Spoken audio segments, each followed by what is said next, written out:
አባቢ ስጠብቀን የመጣው እንኳን በጊዜ መጣህልን። እንኳን ደህና ቆይሽኝ የኔ ልጅ። የታል አሜን? የታል ምኑ? አበባው። የምን አበባ? እንዴ ጠብር ግፍ ብለሽ እንኳን ደህና መጣ ስትኝ እኮ ወይ ከፋ አበባ ወይ ጉንጉን አበባ ጠብቄያለሁ። ኧረ አባቢ አትቀልድ። ታዲያ በገዛ ቤቴ እንኳን ደህና መጣ ስትይ ምን ልበል? ድሮስ በአባቴ ቤት ላልመጣ ነው? እኔስ መቼ ይሆን ወደ አባቴ ቤት የምለው? በስመ አብ ወመንፈስ ቅዱስ። ምን ነው አሜንዬ? ምን ነው ገና ከፍ ሳት የአባትሽን ቤት ትመኛለሽ? ወይ እንደው የዘንድሮ ልጆች ከመሬት ገና ከፍ ሳትሉ የአባታችሁን ቤት ትመኛላችሁ? አሁን ይሄ ምንን ያሳያል? ያንዳንድ ምድራዊ አባቶች እንዝላልነት። ቸኛል ካንቺ ጋር አጦንሽ ሊከድኝብሽ ግራ ነው ማጋባሽ። ያመጣሽውን ሰብስበሽ ውጪ። አንዳንድ ባልደረቦቻችን ጸልየው ያላገኙትን ወልደው ለሚጥሉት ደግሞ ያሸክማቸዋል። ምን አለ ከተጣልኩ አይቀር ደህና ሰው ላይ ብጣል። አንቺ ጭራሽ እንዲህ ብለሽ አንጋጠሽ ታማራለሽ። ቢገባሽ እኔ አባትም አያትም አክስትም አጎትም ሆኜ ተሸክሜሽ ምኖረው እኔ ነኝ። ዘሩ መሰለሽ እንደሚያኖርሽ እኔ ነዳለሁ፣ እሱ ይቀልጣል። በቃ አሁን እሺ ምን ልታዘዝ? ሁለት አንኳር ጥያቄዎች አሉ። ጉዴ! ጥያቄ አታባክኝ። ጥያቄ ምን ያደርጋል ማባከን? እሺ አሁን አንደኛውን ጠይቂኝ፣ ቀጥሎ ደግሞ የተረፈውን ነገ ጠዋት ቁርስ እየበላን እንነጋገራለን። መድኃኒት አደረግኩ እንዴ ጠዋትና ማታ የምትለው? አራሚ አንቺን ተከራከሪ አልችልም። በቃ አልችልም። እሺ ምንድን ነው? እሺ አንደኛ ጥያቄ ወንዞቻችንን እንዴት ጥቅም ላይ ማዋል እንችላለን? ሁለተኛ ደግሞ በአካባቢያቸው የሚገኙ ወንዞች መነሻቸውና መድረሻቸው የት ነው? ቆንጆ ነው ያመጣሽው ጥያቄ። በተለይ ሁለተኛው ምንድነው መሰለሽ የሚሆነው እዚህ ቤት ብዙ ምሁራኖች አሉ። እነሱን ጠይቂና በቃ እኔ መልስልሻለሁ፣ ማጠቃለያውን እሰጥሻለሁ። በቃ ቆይ አንተ አባትነት ጥቅሙ የቱ ጋር ነው? በስም የመጠራት እኮ አንቺ ትልቅ ነገር ነው። ስንቱ መሰለሽ በአያቱ ስም የሚጠራው እንዴ? ተመስገን በይ አሜን። ተይ ተመስገን ማለት ጥሩ ነው። ተመስገን ለጥያቄዎች መልስ ይሆንልኛል። አሜን። ስንቱ መሰለሽ ጥያቄው ጠፍቶበት ቤቱ የተቀመጠ ሰው ያለው። ተመስገን በይ። አንቺ ጥያቄን አግኝተሽ ጽፈሽዋል። በቃ ትቀልዳለህ አይደለም? እንደውም ነገ ለጥብቅ ጉዳይ ቢሮ ተጠርቷል። ለጀረዛ አያትሽን ሰብስበሽ ሂጂ። እኔ ስራ አለብኝ። ትቀልዳለሽ።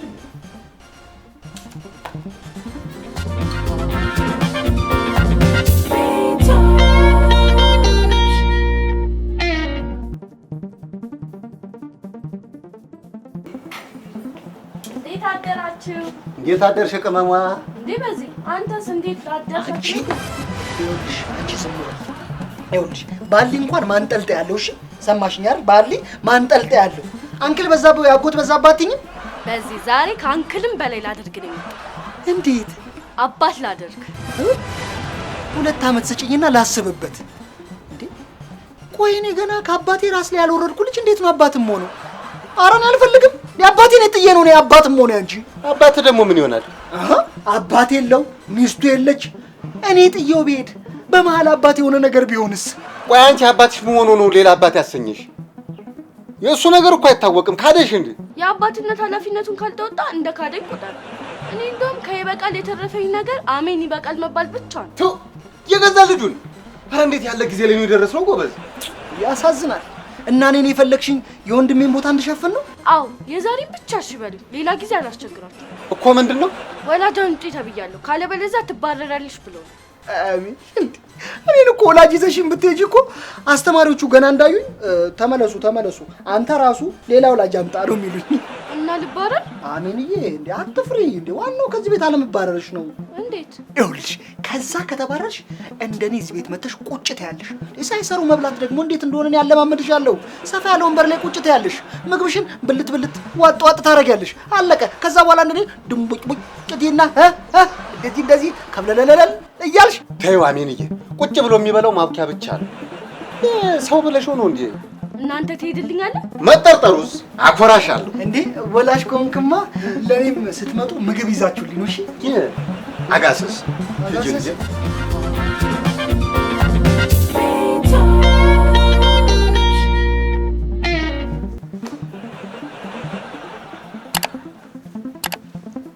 አቶ ይበቃል።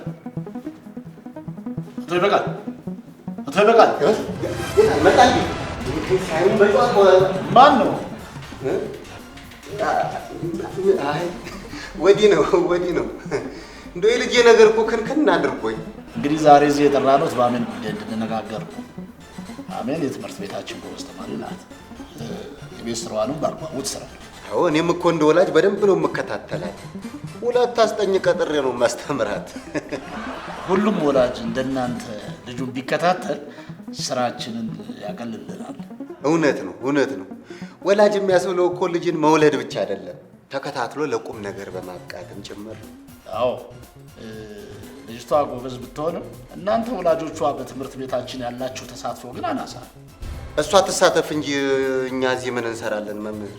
ቢሆንም እኛ ስብሰባ የምንጠራችሁ በእናንተ በኩል የጎደለውን እንድታሟሉልን፣ እኛ ደግሞ ክፍተት ካለብን ሀሳብ እንድሰጡና እንድናስተካከል ነው። አዎ ልክ ነው። እንደው እናቷ መንታ ወልዳብኝ እንደው ተይዤ ነው እንጂ እኔም ለልጄ ሰንፌ እንኳን አልነበረ። እና ይህን ከዚህ ጋር ምን ያገናኘዋል? እንዴት አይገናኝም? ምን ማለት ነው መምህር? አንዱን ስታጠባ አንዱን ይዛለሁ፣ ያላጠባችሁን ስታጠባ ያጠባችሁን ወስጄ አስገሳለሁ። እሷ ሌላ ስራ ስትሰራ አንዱን በወዲያ አንዱን በጀርባ ያዝዬ እሹሹ ብዬ አስተኛለሁ። ባለቤቱን ማገዙ ጥሩ ነው፣ ግን እየተግባባን ያለ አልመሰለኝ። አይ ግድ የለም እርሱ አልወለዱም። ይሄ የሚገባው ለወለደ ነው። የሶስት ልጆች አባት ነኝ። ገስግሷል፣ በርትቷል፣ ብርቱ ኖት። እያወቁ ነው የሚያስለፈልፉኝ። ምን እኔም እኮ በትርፍ ሰዓት የነጋዴ ነኝ መምህር። ምን እንደው ነጋ ጠባ ሩጫ ነው 5000 ነው 10000 ነው ማራቶን ነው አገር አቋራጭ ነው በቃ መሮጥ ነው። እንደ የምን ሩጫ ነው? ንግድ እኮ ማለት እኮ አትሌቲክስ ፌዴሬሽን ያላወቀው ሩጫ በሉት። በዚህ በኩል ገቢዎች መጣ ሲባል ሩጫ ነው፣ ፈትለክ ነው። መርከብ ላይ ምንድነው ይሄ ኮንቲነር ተራገፈ አልተራገፈ ሩጫ ነው። ነጋዴዎች ሱቅ ገቡ አልገቡ፣ ዕቃ ሱቅ ደረሰ መደብ ደረሰ አልደረሰ ሩጫ ነው። በአጠቃላይ እኮ ንግድን ኦሎምፒክ በሉት። አቶ በቃ የ3 ወር ውዝፍ ክፍያ አልከፍልም። አይበቃል። ማን ነው?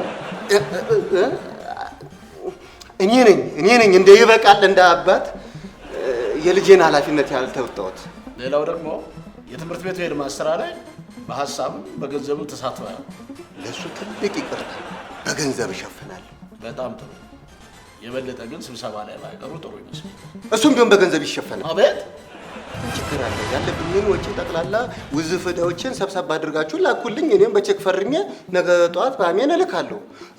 እንደገና ለተሰብሳቢዎችም ቢሆን እኔ አበል እከፍላለሁ። ለእያንዳንዱ ሻይ ቡና፣ ለስላሳ፣ ኩኪስ፣ ቆሎ፣ ውሃ የሚያስፈልጉትን ወጪዎች ጠቅላላ እሸፍናለሁ። አዎ መዝግቡ፣ ችግር የለውም። እንዴ ለትምህርት ቤቱ ልማት አስፈላጊ የሆኑ ነገሮችን ሁሉ ለልማቱ እሸፍናለሁ።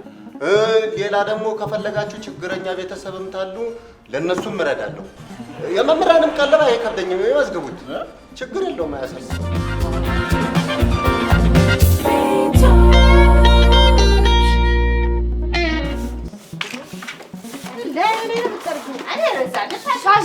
አንድ ጥያቄ ልጠይቅሽ ነበር። ጠይቂኝ እስኪ።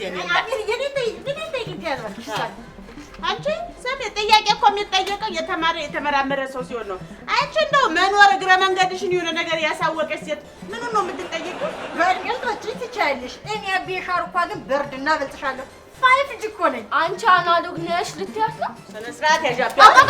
ከመጣላታችሁ በፊት የኔን ጥያቄ መጀመሪያ መልሱ። እሺ ጠይቂስ። እሺ አመሰግናለሁ። ምንም አይደል። የመጀመሪያ ጥያቄ ወንዞቻችንን እንዴት ጥቅም ላይ ማዋል እንችላለን የሚለው። ልጅ ጥያቄ ጠይቃወጣለች።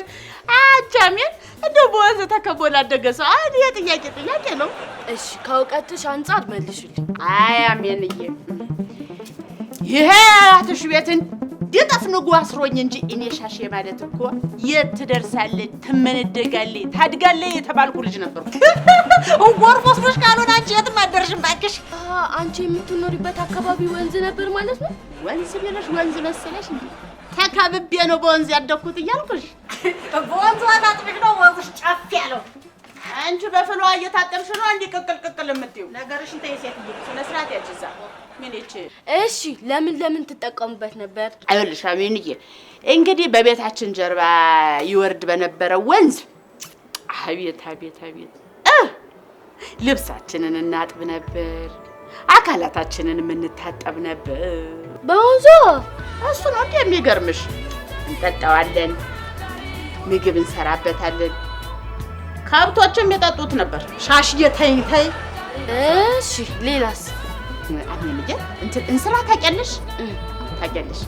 በእንስራችን ለቤት የሚሆን ውሃ ሙለት ተዳረግና እንዲህ ጀርባችን ላይ ያዝለን የከንፈር ወዳጃችንን እናገኝበት ነበር። አሜን ምን አድርጌሽ ነው በእናቴ። አንቺም ወደ ቤት ስራሽ፣ እኔም ወደ ትውስታዬ ልሄድ። እስቲ ማን ነው ሻሽዬ? ምን ቀን አስታወስኩ ምን ሆና ነው?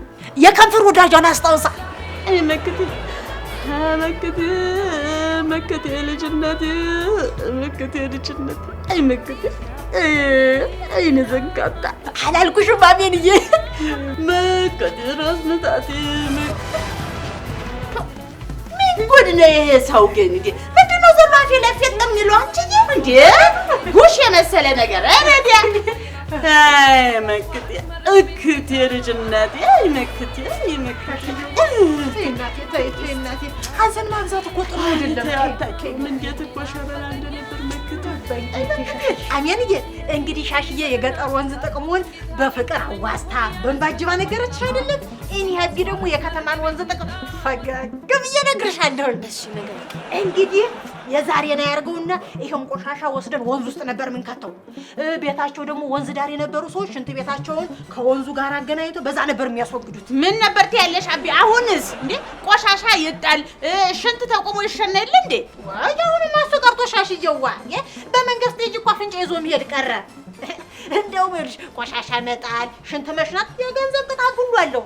እውነቴን ነው የምላችሁ። መቼ እንዲህ በአማረ ምድረገነት በመሰለ ቦታ ላይ የሚሸና ወገቤን ልፈትሽ የሚል ሰው ታለ እሱ ጤንነቱ ራሱ መረጋገጥ ያለበት። ላዩ ላይ ከመጸዳዳት አይተናነሳው።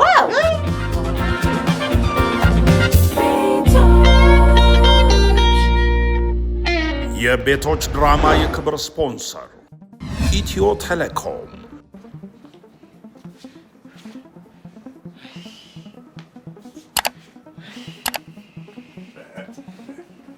በዛ ምን ነው ምንድነው የምትንቆራጠጠው? አይደለም እንኳን ደህና መጡልኝ። ኮል ምን ነው ፈልገኝ ነበር?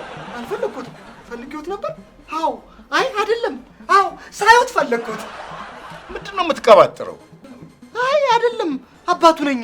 በግድ እንዲህ ማለት እንደዚህ በቀላሉ አባት መሆን ይቻላል ደግሞ? በፍጹም። ማነው አንተ እንደዚህ ከመሬት ተነስቶ አባቱ ነው ያለ? እቺ ናታ፣ እቺ የወንድሜ ልጅ አባቱ ነኝ። አባት ካልሆንከኝ እንደዚህ ተንጠልጥዬ ሞቼ እገኛለሁ አላለች መሰለህ?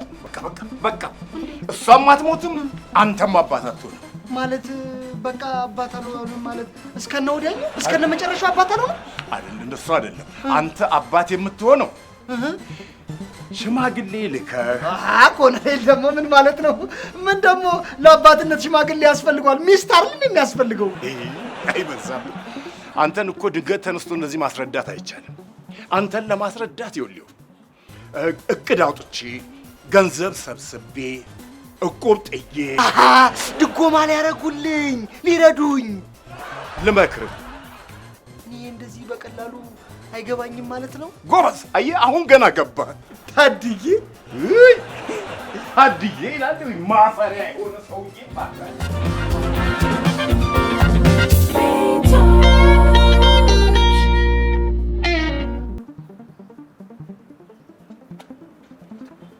እንዴ አሜኗ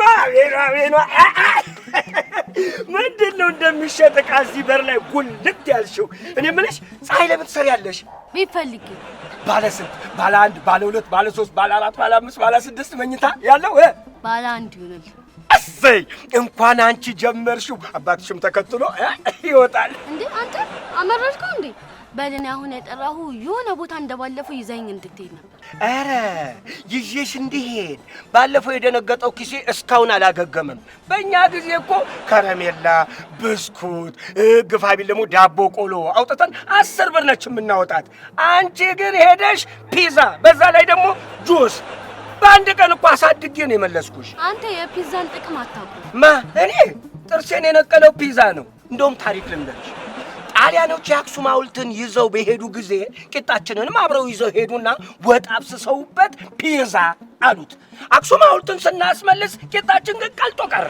አረ ፒዛ የጣሊያን ምግብ ነው። ስጎው ነው የነሱ፣ ቂጣው ግን ሜድ ኢን ኢትዮጵያ። እሺ በቃ አሁን እንሄዳለን ወይስ አንሄድም? መሄዱን እንሄዳለን። ወጪውን ግን አትችይው። ችግር የለውም። ተምሬ ስጨርስ እከፍላለሁ። ኧረ ወንዲ ተምረሽ ስትጨርሺ አንቺ ተምረሽ ስትጨርሺ ስትመረቂ እኔ ያኔ አርጅቼ የመርሳት ችግር ወይም የመርሳት በሽታ ተጠቂ ሆናለሁ። እኔ አስታውሽ ይሰጣል። የአባቷ ልጅ ነሽ ግን እሱም እንዲህ በቂ የመላሶ እያታለለ አያቱ ቤት አፍሪክ ሊሰራ ነው።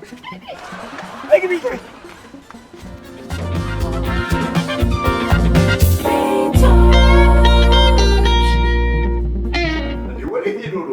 አባቢ ይመጣል፣ ጠብቁት። እንዴ ና እነውኝ ምንድነው እንደዚህ ጡረታ የወጣ ሆነ የመሰልከው? አሁን የምኑ ነው ኮሎኔል የሚመስለው? ምን ማለት ነው ኮሎኔል? እንዴ ተው እንጂ ሰውን ዝም ብለው ዝቅ ዝቅ አያድርጉ። አበረክ እንዴና እንዴ ተው የግድ እርሶ እንዲያከብሩኝ ሜዳሊያ ማጥለቅ አለብኝ። ሜዳሊያ ማጥለቁን ተውና ይልቀው እስቲ ስለለበስከው ሱፍ ንገረኝ። በከፊል አባቢን የመሰልክበትን ምክንያት አስረዳ። እንትን ነው ወላጅ ሆንኩ እኮ። እኔ ምን የዚህ ቤት ወንዶች እንደው በቃ ካለ መውለድ ሌላ ስራ የላችሁም? እና አንተም አንጠልጥለህ መጣ። አመንክ? አይደለም እንደሱ አይደለም እኮ ጉዳዩ ሚስጥር ነው። አንዳንድ ወላጆች ቀጥል እንጂ ምን የጀመርከው ነው። ምን ትላለህ? አሁን ሚስጥር ነው የምነግራችሁ ብለህ አልነበር እንዴ? እኔ አዎ አንተ ሚስጥርማ ያው ሚስጥር ነው፣ ለማንም አይነገርም። ከአሜን ትምህርት ቤት ነበር የደወልነው። አሜን ምን ሆነች? ኧረ ምንም አልሆነችም። ጠዋት በተነጋገርነው ጉዳይ ላይ ተጨማሪ ነገር እንድናወራ። ጠዋት ባወራን ከኔ ጋር ምንም ያወራነው ነገር የለም። ያለበትን ብዙ ክፍያ ለመክፈል ተስማምተው ነበር። አሁን የደወልኩሎት ቼኩን ሲጽፉ ቅጣቱንም አብረው እንዲጽፉ ነግሮት። ኧረ እባክህ የምን ቼክ ነው? እኔ ምንም አውቀው ቼክ የለም። ከየት የመጣ ቼክ ነው እንዴ? እንደውም ከክፍያው በተጨማሪ ቀለም ትምህርት ቤቱን አስቀባለሁ፣ የጥበቃና የጽዳት ክፍያ ሸፍናለሁ ብለው እኮ ቃል ገብተውልን ነበር። ይኸውልህ እኔ ጌታ ወይ ቅምቀማ ቤት ነህ ወይ እንትን ነው ፍገማ ቤት ነህ። ከሁለት አንዱ ውጣና አናግረኝ። ጭሱ ይዞታል። ቃሉን ይተውና ቃል የገቡትን የ40 ሺህ ብር ቼክ በአሜን በኩል ላኩልን። መቼም ቃሉን እንደሚጠብቁ እንዳይመን ቃል ነው። እኔ ጌታ ኧረ ተፋታኝ እንዴ! ይኸውልህ ብዘቀዝቀኝ እኔ 5 ሳንቲም የለኝም። 40 ሺህ ብር ከየት ይመጣል? እንትን ነው ስመጣ ከስራ ራሱ በእግሬ ነው የመጣሁት። ብር አጥቼ ከነ ምልክቱ ሙሉ ጥቁር ሱፍ ለብሰው መጣው። ና አንተ አንተ ና አንተ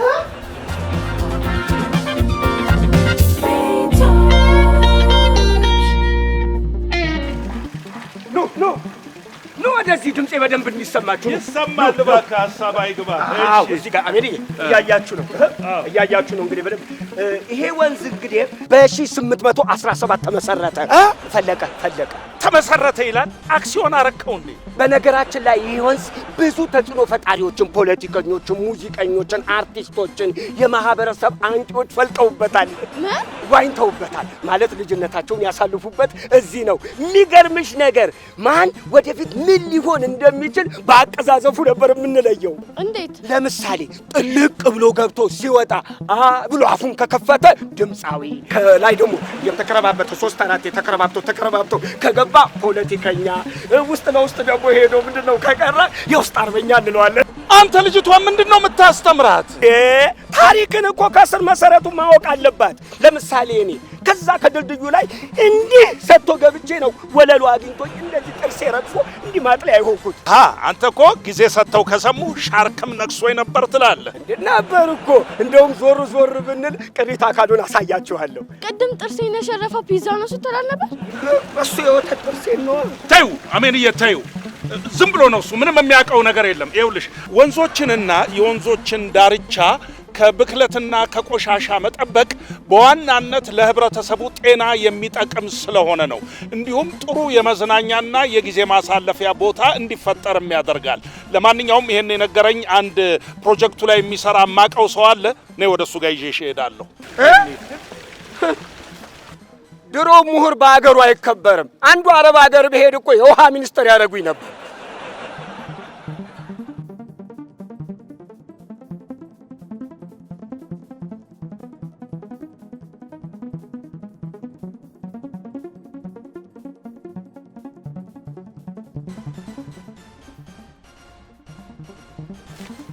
እሰይ ተገነደሰ። አባቢ ለምን እሰይ ትላለህ? እንዴ ዛፍ እኮ ጥቅም አለው። አይደለም እንደሱ አይደለም። አየሽ ይሄ ባህር ዛፍ ድሮ እዚህ ቦታ ላይ እና አዲስ አበባ ከተማ ውስጥ ሲተከል አንድም ለማገዶ ሁለተኛም ደግሞ ለቤት መስሪያ ነበር። አሁን ግን ማገዶውን ኤሌክትሪክ ተክቶታል። ቤት መስሪያውን ደግሞ ብረት፣ አሉሚኒየም እና ብሎኬት ተክቶታል። ስለዚህ ከጥቅሙ ጉዳቱ ነው የሚያመዝነው አሁን።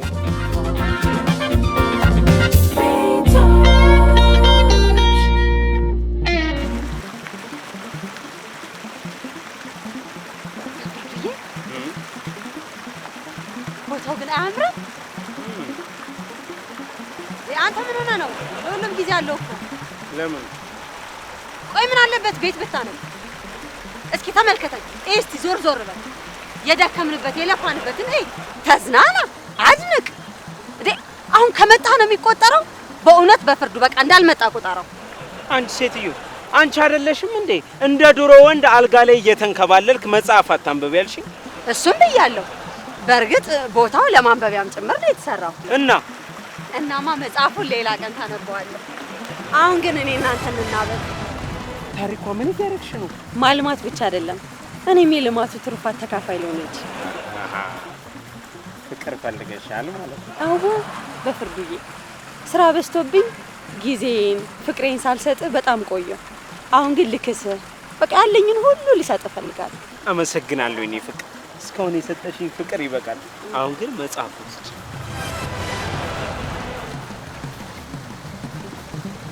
ከልቤ በልጦብህ ነው መጽሐፉን ስጭኝ የምትለኝ? ይቅርታ የኔ ፍቅር። እዚህ ካሉት የአበቦች ውበት ጋር ያንቺ ውበት ተደምሮ አካባቢው ሌላ ገጽታ አጎናጽፈሻል። መዓዛሽ አካባቢውን አውዶት ቢራቢሮዎችና ንቦች እንዳይቀስሙሽ እንዳልጣላ አሰጋለሁ።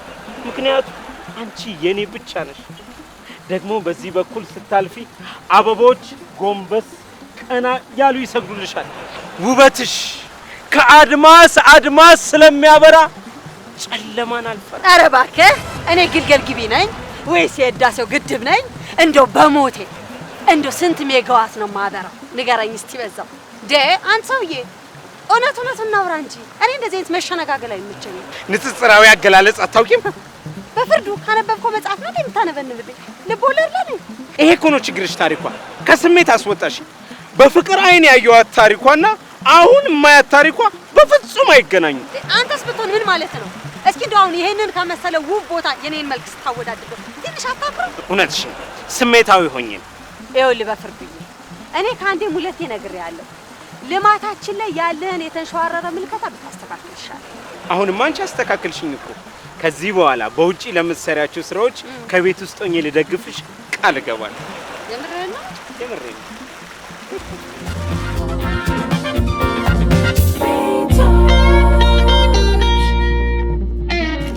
ነይ ደርሰናል። ነይ ነይ። ይኸውልሽ አሜንዬ፣ እታች ከተማ ያየሽው ወንዝ መነሻዋ እንግዲህ እቺ ምንጭ ናት። ይኸውልሽ ከዚህ ነው መነሻው። ይሄ እኮ በጣም ንጹህ ነው። እታች ያለው ደግሞ በጣም ቆሻሻ ነው። በዛ ላይ ደግሞ እቺ በጣም ትንሽ ነች፣ ያኛው ደግሞ በጣም ብዙ ነው።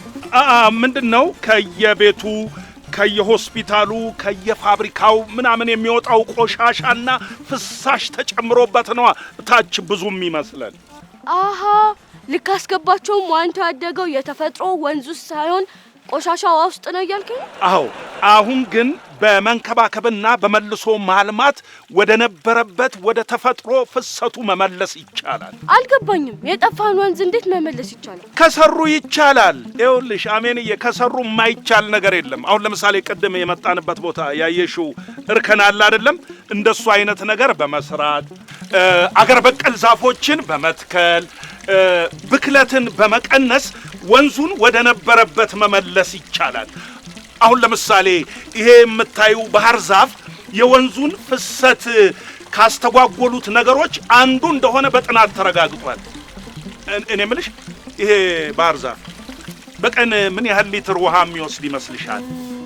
1 ሊትር? ትንሽ ወንድምሽ መሰለሽ እንዴ?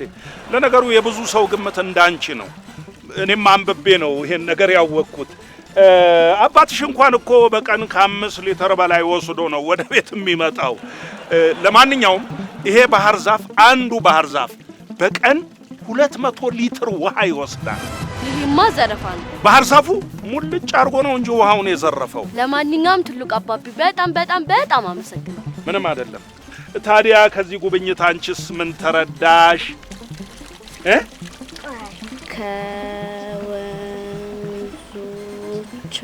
ከወንዞቻችን ጥቅም ልናገኝ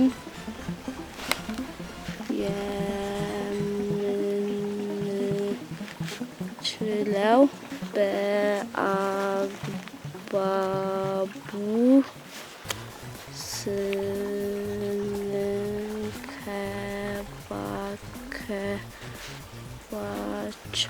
ስንከባከባቸውና ስንጠብቃቸው ነው። ሐቅ